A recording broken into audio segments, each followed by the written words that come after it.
Olá pessoal, tudo bem com vocês? Então, eu sou a Larissa, tá? E nós voltamos aqui com o nosso conteúdo sobre empréstimo e consulta de documentos, tá bom? Então, nosso conteúdo aqui sobre empréstimo e consulta de documentos e vamos dar continuidade à parte de arquivos que a gente está falando. De acordo com o estágio de evolução, quando levamos em conta o tempo de existência de um arquivo, ele pode pertencer a um destes três estágios. O arquivo de primeira idade ocorrente aguarda a documentação mais atual e frequentemente consultada. Pode ser mantido em local de fácil acesso para facilitar a consulta. Somente os funcionários da instituição têm competência sobre o seu trato, classificação e utilização. O arquivo corrente é também conhecido como o arquivo de movimento. Exemplo, o arquivo do setor de almoxarifado de uma empresa de exportação, contendo as requisições de material do ano em curso. Então, o arquivo de primeira idade, o arquivo corrente, tá? Ele vai guardar a documentação mais atual, tá bom? Para que essa documentação seja aí consultada a qualquer momento que for necessário, tá bom? Com facilidade de consulta aí a qualquer momento.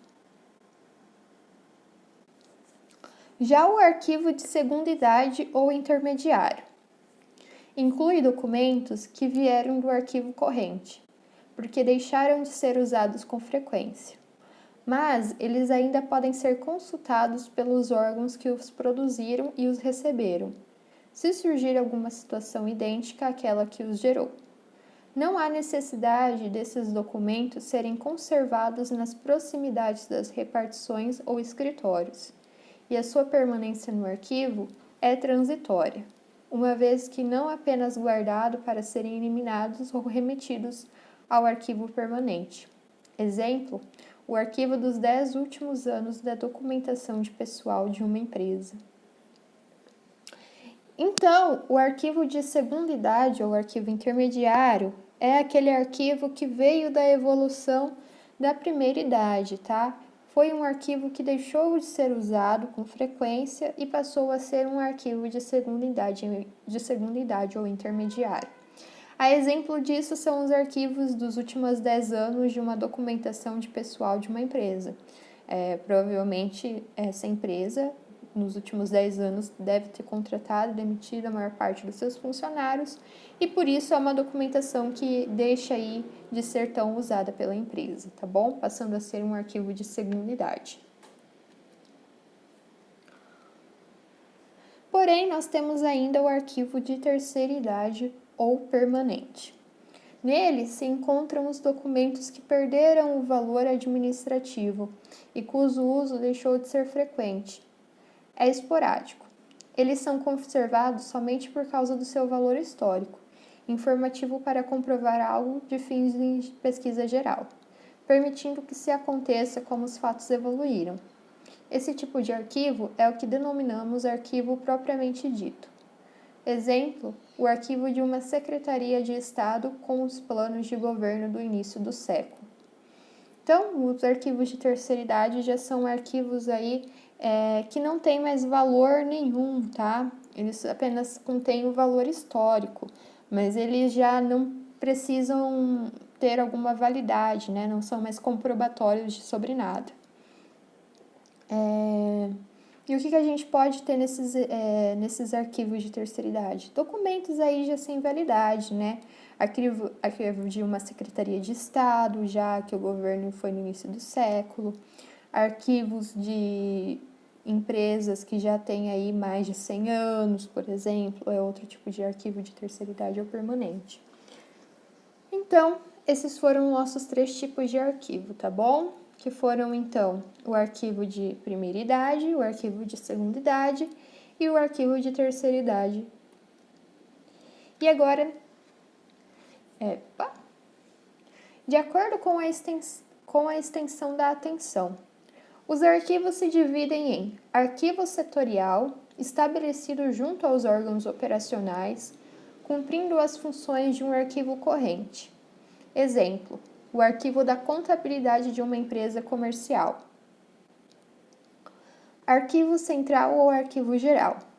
Destina-se a receber os documentos correntes, provenientes dos diversos órgãos que integram a estrutura de uma instituição. Nesse caso, portanto, as atividades de arquivo corrente são centralizadas. Exemplo, o arquivo único das diversas faculdades de uma universidade. De acordo com a natureza de seus documentos, dependendo das características dos documentos que o compõem o arquivo, ele se classifica em arquivo especial.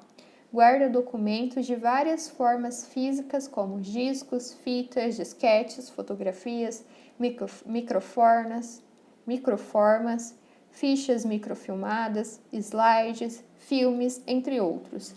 Eles merecem tratamento adequado não apenas quanto ao armazenamento das peças, mas também quanto ao registro, acondicionamento, controle e conservação. Exemplo disso é o arquivo de microfilmes de uma instituição financeira ou disquetes de uma firma de advocacia. Esse tipo de arquivo ele é considerado um arquivo confidencial, um arquivo especial, porque ele é utilizado em casos mais confidenciais. Por exemplo, a gente sabe que nos caixas eletrônicos nos bancos, os caixas eletrônicos têm câmeras, tá? E em que situação que eu vou utilizar esse tipo de arquivo? Numa situação em que um dinheiro desapareceu da minha conta. Aí eu vou identificar ali a minha agência, né? Vou ver ali o dia que foi feito o saque, vou identificar a agência que foi feito o saque e vou ver quem retirou esse dinheiro da minha conta. Então, por isso que é considerado um arquivo especial, tá bom? Arquivo especializado. Tem sob sua guarda os documentos de um determinado assunto, de um campo específico, como hospitalar, o da medicina, engenharia, imprensa, entre outros. São chamados inadequadamente de arquivos técnicos. Exemplo, o arquivo de peças como ossos, dentes e fetos de uma escola de enfermagem. Então, nesse caso, a gente tem um arquivo especializado, porque contém aí não papel, né? Mas sim restos humanos, na maior parte das vezes, documentos de um determinado assunto de um campo específico, tá? Então, é bem isso, tá, pessoal? Espero que vocês estejam entendendo bem o conteúdo e nós continuamos com o conteúdo no próximo vídeo, tá bom? Tchau, tchau e até mais!